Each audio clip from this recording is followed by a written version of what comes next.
আমলা কিন্তু পেটটা এক ধমক দিচ্ছে, এখানে কথা বলা যাবে না। এটাও দাবি জানাচ্ছি, ধনকর সাহেবের একমাত্র সন্তান কানাডা থেকে ফেরত, ততদিন অব্দি এই দেহ সংরক্ষিত রাখা হোক।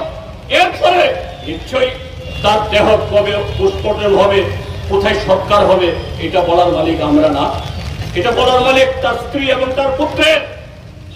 কিন্তু নাগরিক হিসাবে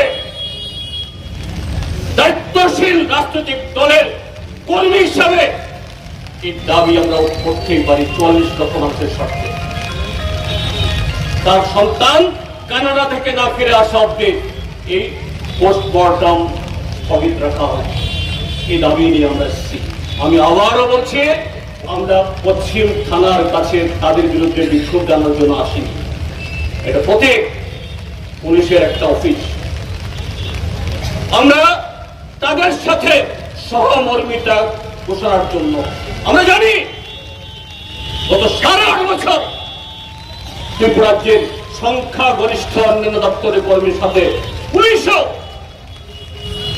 এই অরাজকতা, এরাও এটাকে পছন্দ করেন না। কাজে আগামী দিন রাষ্ট্রীয় দায়িত্ব পালনে তারা এগিয়ে আসুন।